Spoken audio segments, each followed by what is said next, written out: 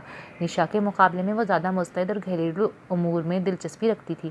تم زیادہ عرصہ پریشان نہیں ہوگی، شی از جسٹ اے گیسٹ۔ مونا کی بات پہ بے اختیار وہ کہہ اٹھا تھا۔ زرمینے کی نگاہیں بے ساختہ اس کی طرف اٹھیں جن میں تحیر، خوف اور شکوے تھے۔ اس نے قصداً نظریں چرا لیں۔ او نو چچو، شی لکس ویری نائس، اسے تو ہم ساری زندگی بھی اپنے گھر رکھ سکتے ہیں۔ ہمیشہ کی طرح بے تکلف نشا نے آگے بڑھ کر زرمینے کا سر اپنے کندھے سے لگا لیا۔